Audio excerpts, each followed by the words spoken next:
Yeah, viewers all over the world. For some of you that are seeing me for the first time, Momu Ogbuefi Ezeana, ugochitubelu na Oraifite. Mobi Akajigo. I'm an ancient high priest. Abụ m onye isi nchụaja na ugochitubelu ọdịnala temple. Anyị na-agba afa miri emi lụkwazi ọrụ mmụọ dị iche iche. Abụkwazi m onye isi nchụaja na ọdịnala Restoration Evangelical Mission. Bụrụ onye mgbasa ozi ọdịnala Igbo. So you can call me a priest or an evangelist. I will answer. My mission is to help people live better life. N'ụbọchị taa, n'oge awa nke eziokwu bụ ihe kwesịrị ịma. Isiokwu anyị bụ karma and the symbolic redemption. Isiokwu bụ karma and symbolic redemption. Abịa ka nkọwalụ gị ihe niile kwesịrị ịma gbasara karma. Sị na karma dị real. All karma bụ ihe na-etelo that thing a na-akpọ destiny. Word without end. I can tell you that missing words that no nwere onye nọ on earth here today no ever for the first time. Yes. All your previous earth life determine the carry over ibu wee bịa n'ụwa. And onye melo eji wee mụọ ọtụtụ ndị mmadụ na ezinụlọ dị iche iche. Ihe nwere so many things at play na-eme ka e wee decide ebe a ga-amụ gị. And n'ebe environment ahụ amụrụ gị bụ ka i wee nwee ike wee play that role ahụ a chọrọ ka i play at that particular time. Enwere ike in your previous earth life you were born with silver spoon. Now ọ bụrụ na this particular one based on karma and the experience eterogoro no ihe ị ga-eme experience will carry over. Now need the key experience here ihe ogbenye na pass through. Maybe when in the previous earth life you was opportune you step on other people's toes. Any the key experience here, therefore I'm able to bụrụ nwa Dangote. Ị ga-abịakwa na on the town road ka iwe nwee ike fụ ihe ndị ogbenye na-afụ. Yes, so karma will play in your destiny. And then nkwaziri ụzọ dị iche iche eji akwụ ụgwọ so karma, which is simple thing, with just symbolic in order to redeem yourself. Ihe ndị a bụ ihe omimi anyị ga-redeem, anyị ga-akwụ maka ya taa. What you don't know remains a mystery to you and not to all.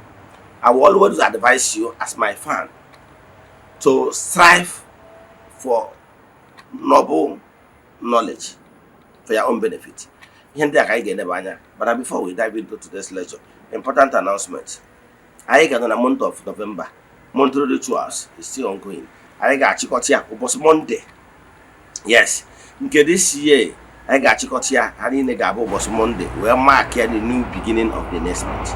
So Sunday in the Sola and Aja was Monday going to water Chikota on November and I'm marking of the new month of December.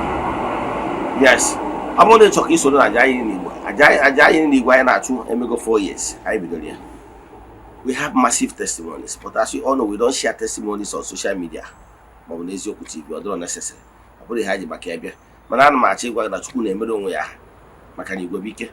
Nature to 2 years ago in the temple, Chuaja, go for Kubio police in this lie all over the world. The friends of the temple, the children of the temple, members of Eze-Ana Restoration Evangelical Mission, and consecrated group. It's like I see me, Tina, or Wago. I get a Loma. Then a temple Chuaja to entities of powers. Then eventually Bueb Mesaraka. One natural quaja Makaraja carried over. Only to issue and I can one December book we give. Only to issue and he will make token donation to the account number. Chat me on WhatsApp and when God details we need for you in order to book you. WhatsApp number getting what number 0805 7837672. But Diana screen. Numbers there forever not big getting what. Now let's dive into today's lecture. I had too long, but tag your friends. I welcome everybody on board. The friends and they join on both TikTok and social media platforms as we want to know. Now you're quite news here. Name it work and share button. Do you know why? One of the karma you are facing now could be as a result of pornography, negative things, a basal, a propagatory, no in your previous earth life. Now, more some certain things a condone, so we spread their falsehood, we mislead or turn the man. In order to for you to pay your kama, he need the email to be sharing good messages in order to win people back, in order to pay for your kama. What you don't know remains a mystery to you. So, okay, now you are privileged to come across this message. So, I would advise you to share it. You can never know. Maybe you're really getting a kama. Now, I dive in all the very unique. Today's lecture is very unique because today we are teaching one of the toughest lecture, and they can only grasp by highly matured human spirit.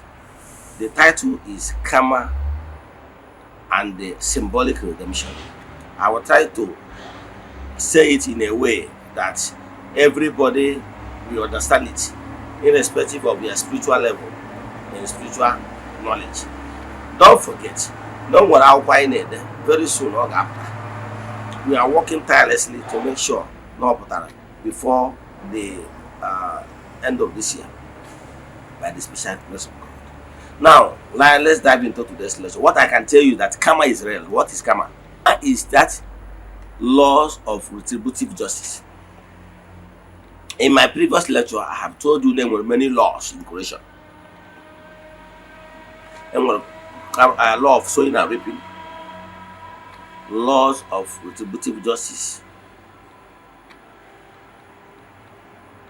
and law of homogeneous species, laws of attractions, and so many other laws. Now,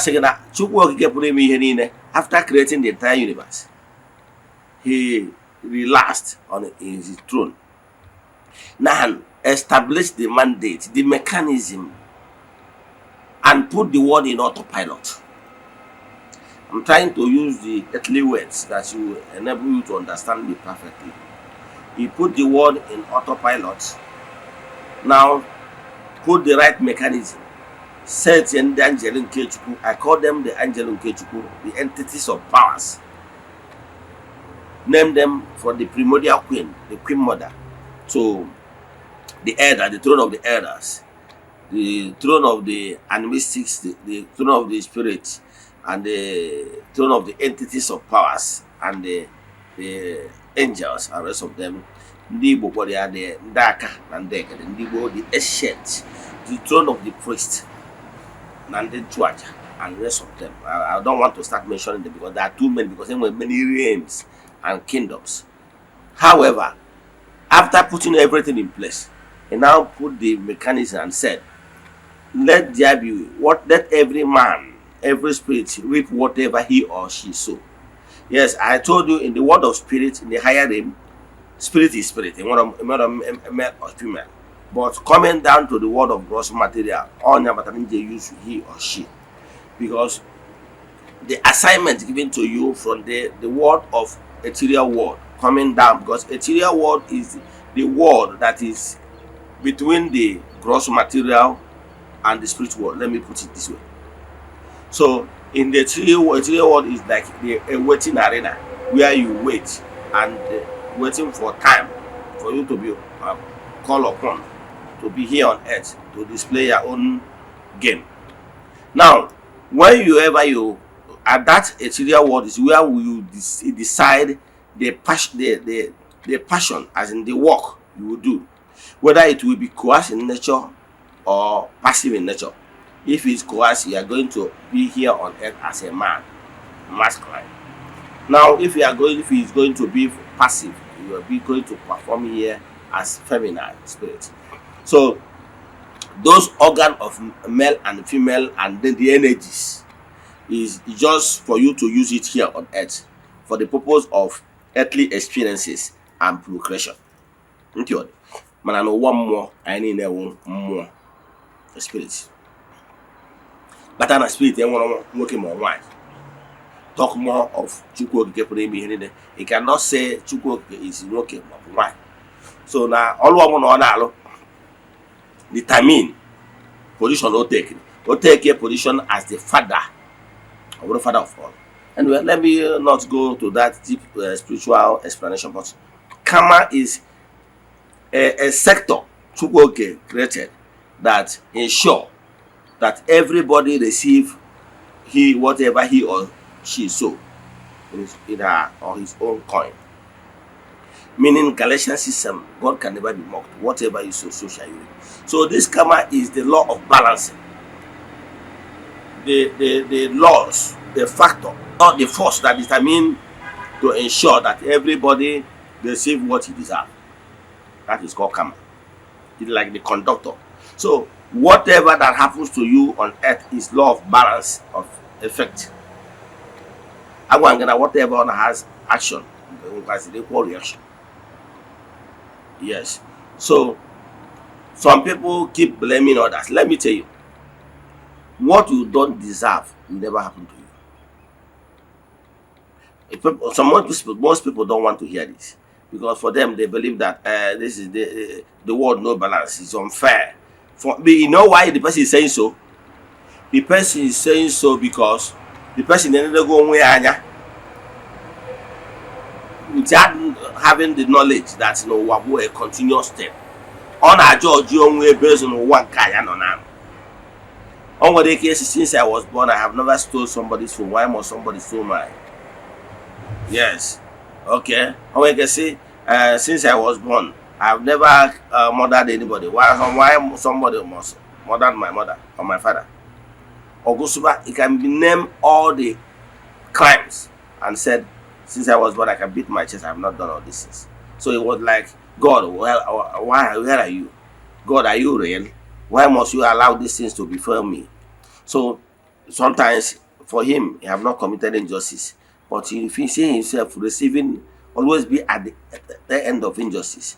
And so many things will happen to the person. The person will be, why now? It's not fair. I don't deserve it. This world no balance. Okay? Relax. You are saying the thing is not balanced because you are seeing this world as if you are here for the first time. And I'm here to put it to you that no human spirit here, put me anywhere, is here for the first time. We are all old souls in young body. Some of you are here multiple times. And don't ask me how many times is allocated for anybody's reincarnation. It depends on work assigned to you.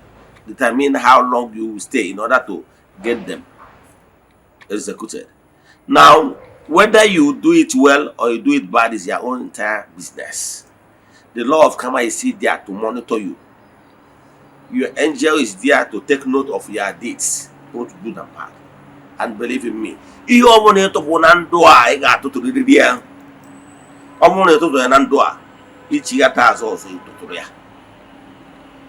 thought because of the mother I got there, but I didn't mad with you and on a crime.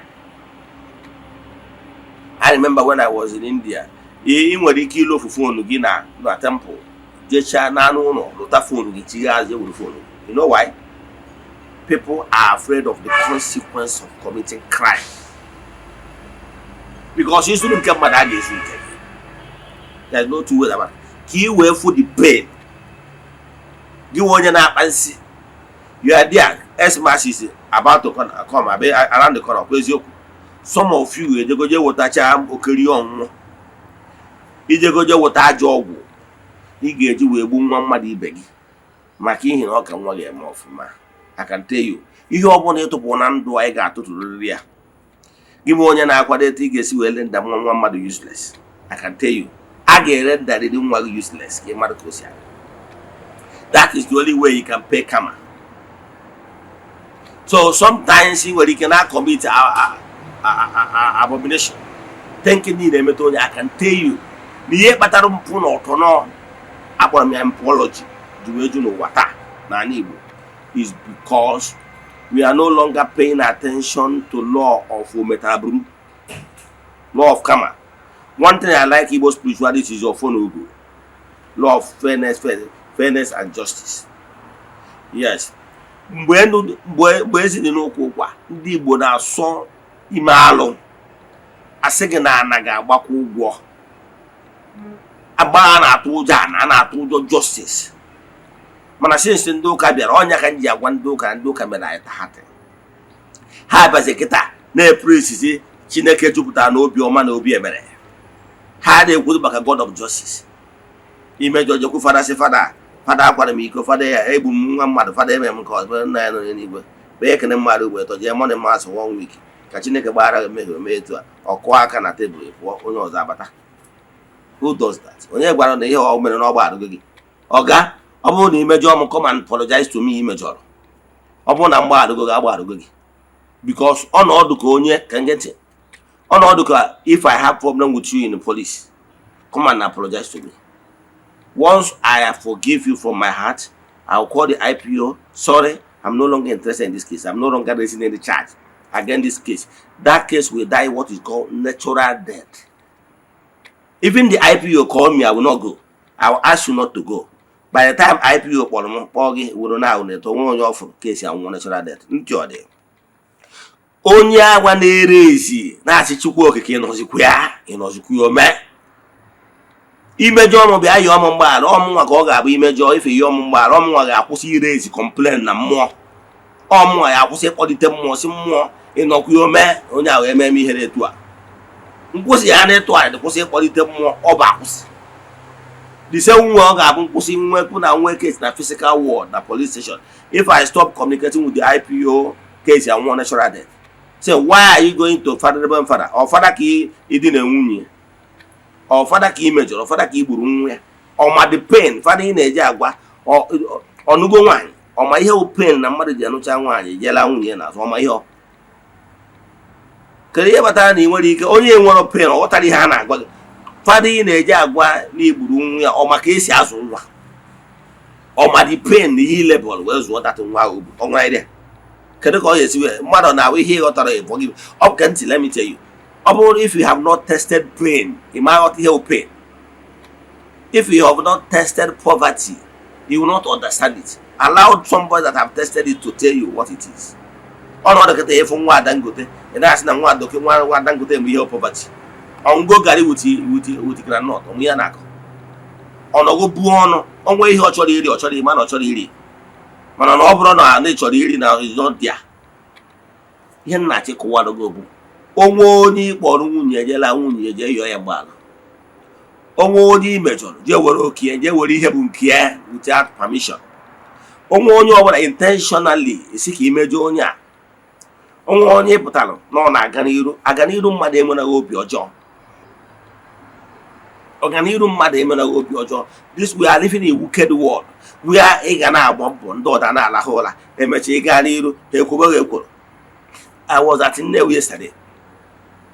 O nwere ihe nje ego n'ime ahịa ọ bụrụ oge na-anụ ka ndị mmadụ gbakọ na-akọ ha na-asị na a while ago mgbe m bịasigoro pụọ ka gasị m chigata again wee sị na o nwere egbe dara ajụma gị na-eme wee sị na onwe nwa nwe ojii ma nọ n'ime ahịa the man nwere nnukwu mmadụ ka ọ bụ nọ ndị ntọ mmadụ bịa atọrọ ya kidnappers. They kidnapped the man and we are told according to allegedly na this man na-ebuga before na 100 million ka ka je buru ya ọzọ na nkwụ yesterday. Gịnị ka m na-ekwu maka ya? O nwere onye ọ tachiri omeji ya ọ bụrụ agam n'iru success bring enmity. Ịghọtara ya?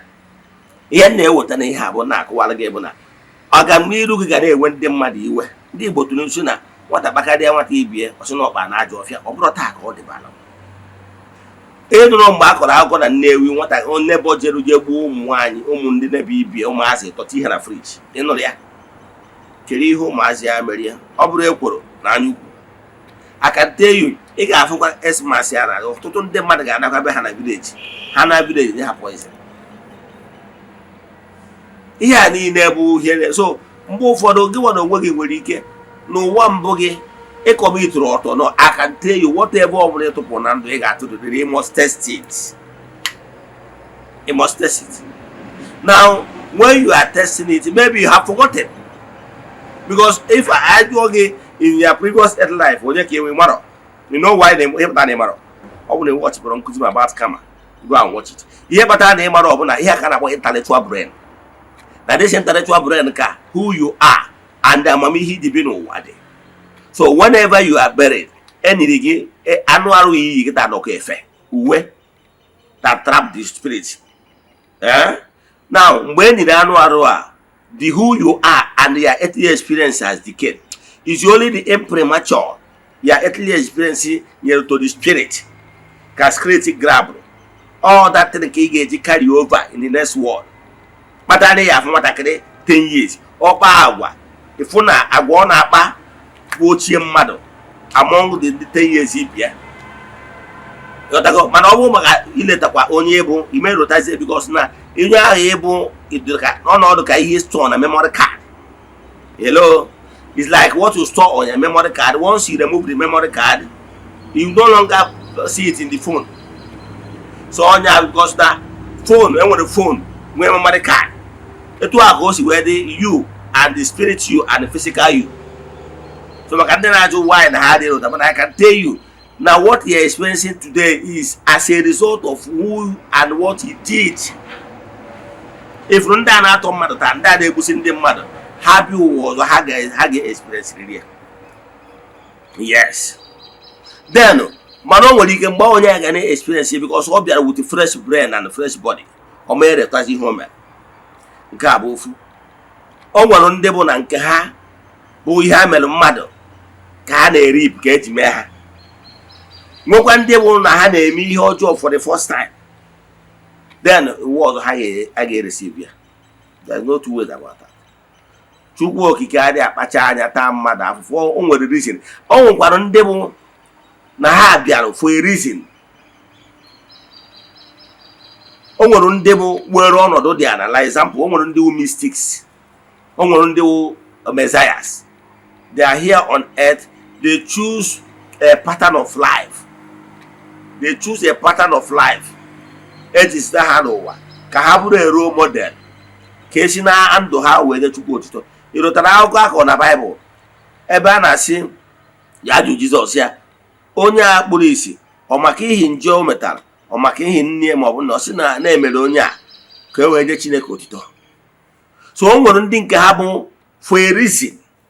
And with a few individuals in devil for a reason. That one day be as a role model. Kesini here, meha, where Kuzeron does here, or then die. My name will think habu out of karma. Yes. So here na check while gable, where came when no femaki or see, come see, whatever you do cannot be erased. You hear me not the Goni Marodaho, Onyanaguru, Apayakade, you pay Makani Herorano, Amabaratana anywhere, according to Doka. You must be clean, sparkling clean. So if you commit any evil, or you become a wound, it may restitution. All restitution is like the wound, a healing. But that's a pardon. Back any the symbolic redemption. You get a test really. Can what you heard you say, but we had a man just saying, but we had a man. Because of padlock of evil you have committed in your previous earth life and the present earth life that was carried over. Now, when you begin to live a good life, you are gradually paying the debt. Oh, now my just get you. Now, about compromise work as a game. Oh, no, about the benefit of joyful activity as a game. Helping the needy, the less privileged, having a good heart. Those things is activities. You can kiwe na ku wage na mmụọ nke bụ eziokwu bụ na ya spiritualism nwere ike rụchala ọrụ a kwesịrị ịga mana ụgwọ eji na mmụọ bụ ihe pụtụrụ asọnda ya ụmụ mmụọ wee gasị no onye ekwesịrị ka agọzie nekwa ihe o mere no nwere onye ji ụgwọ example o nwere onye ihe ejide ụgwọ nwee ụdị ihe mere ndị ji ụgwọ amasa biko nye m ego because he is still in debt to according to mmụọ. So sometimes your karma is what is stopping your blessings from coming. Because despite the intervention of your spiritualists,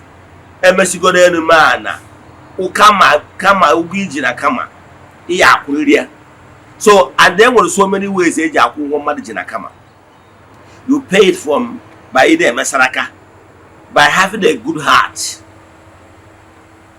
Yes, and so on and so forth. Those Ajayi keep on doing it. Ajayi na to whether more waji him me aji honu neri. Ajayi na to that selfless service. Ya money na ganos of football. is so bottled that we can win somebody out of genuine love for ihe Chukwu kere eke. No ihe a ga-emerụkwa mmadụ ahụ. He was given over. He name keep it up. Those things are small things that matters.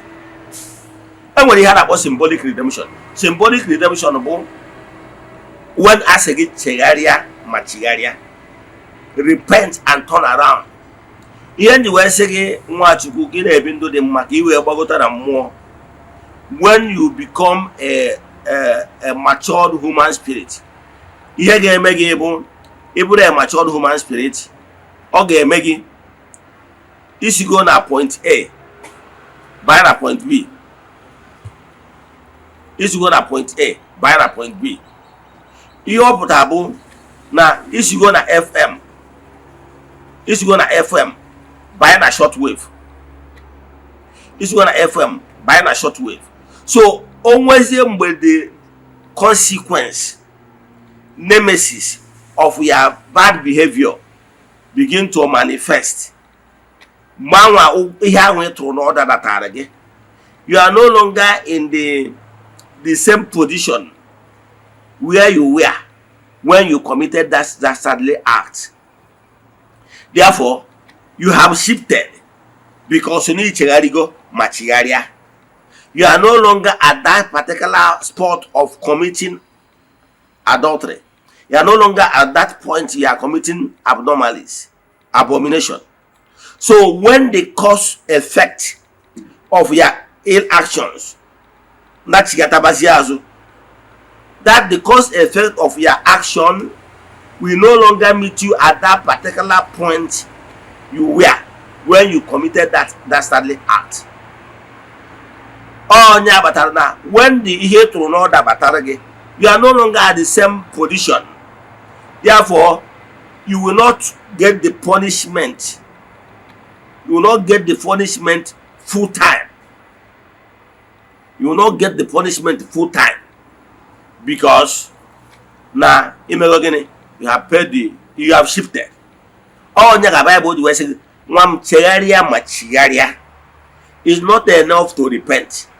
But if you repent, you make a move so that you will no longer be at the same pedestal.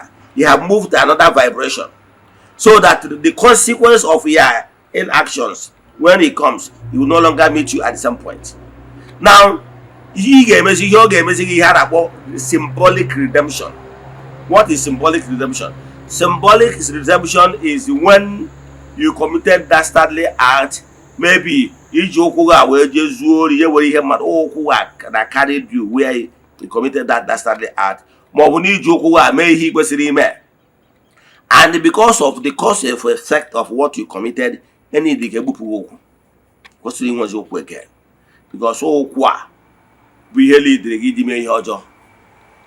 yes, all you can do is Bible. That's idiom that come on, that so the cause effect of what you have committed in your previous life or now deserve the question. Now say the symbolic redemption. I want to walk at Nika Ebeg. I want to walk at Nika Ebeg when keep one losing one accident. But symbolic redemption when that's due to Nekugon or Baragapo Genaro. Nekugon or Baragapo Genaro. Manobu is symbolic. Yaga Meseo, in wake up no kute or a sharp object or Banapo no Wakan. A Woruzia Maki here, that is it, that is the thing, the weighty and penalty. This is too severe. Manano Baragap really are symbolic. Makane dego mobone de buruni game accident very fatal.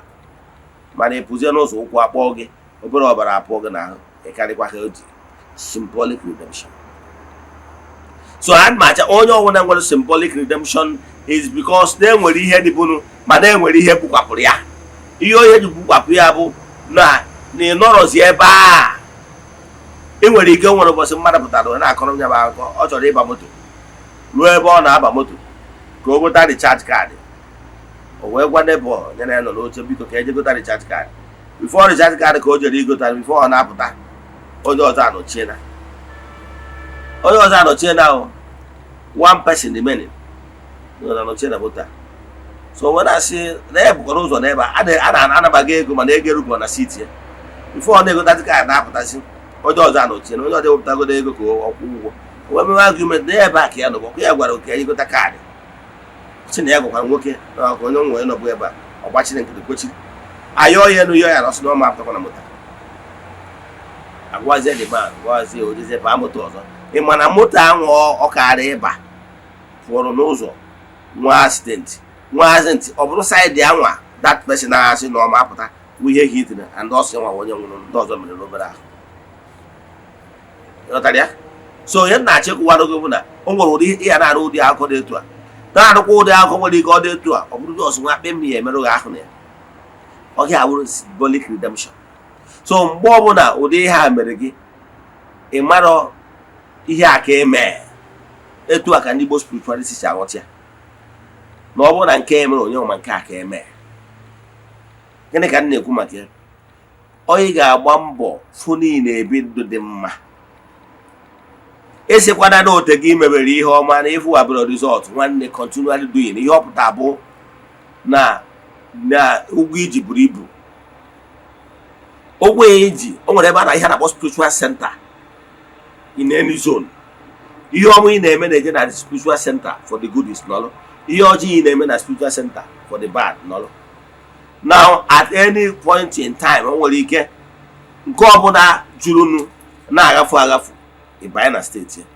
E nwere ike ihe ka dogo kịta ụdị ka dị indebted n'ịka ji ụgwọ and kịta bụ the time for you to pay ụgwọ iji a na-ekwu na nke iji ụgwọ ka na-emekwu mọ ọ ga ị ga-anọgide na-ekwu ụgwọ a na-ekwu na ọgọ mara ọnụ na nsị o were okwu ya na nwunye ọ ga ị ga-atụkwara ya akwụtọkwa ụgwọ aka. Mana ọ bụrụ na ikwelụ mgbe ọ bụla ị na-ata afụfụ na-efesi ya kama stop apportioning blame, stop blaming onye a si na onye a ọ kpatara nkwa ahụ si ngwere bịara ya ọrụ. When you are suffering and smiling, it makes your suffering easier and they will not even know when you finish it. But when you are suffering, you keep lamenting, you keep murmuring, it will only get worse. Know why? When you are suffering, murmuring, you are committing more. Remember when the Israelites was traveling, they don't have enough food the way they used to have when they are in Africa, Egypt. So they began to murmur, blaming, apportioning blame to Moses. Moses, why do you brought us here to die out of anger? Take us back to Egypt. After all, we are slaves there, but we are eating fine. They began to murmur and lament. You know, when you begin to murmur, lamenting, you are discharging negative energy out of anger. By so doing, you are committing more evil. But when we are suffering and smiling, you are discharging positive vibrations. And in return, the laws of attraction will attract positive vibration in return. Because that is what you are giving to nature. Take my lectures and they shall be well with you. I will always tell you the raw truth. If you like, follow me. If you don't like it, what will I do? And I know, I can tell you, then when those are weather, they something and apply it. And when any other shortcut in creation, man is the architect of his own problem. Whatever you sow, that shows are you. Don't allow anybody to tell you don't want any other shortcut. If negativity is coming your way, keep doing good. It's only by keep doing good you will be able to pay ayakama. Then you begin to reap goodies. If you do not eat goodies in this earthly present earth life, if you come in the next world, a bruise or pass it's only when you exhaust that goodies and nothing left in stock as goodies, or the only time your goodies will cut. Keep very head in mind. Let us pray. Ekwem na Chineke. Ekwem na ọdị ihe siri m ike ke Chineke na-apụghị ezigbo ụzọ m ga-esi lụọ ya n'ihi na ọ mazụrụ ihe niile. obi m siri ike na Chineke emeworo m ya. Ya gazie. Ọnwa ajụjụ nwe na nkuda sendere m na WhatsApp. WhatsApp number bụ 08057837672. I repeat, 08057837672. May the blessing of Chukwu Premier be with you all. May you be protected now and forevermore. Ya gazie.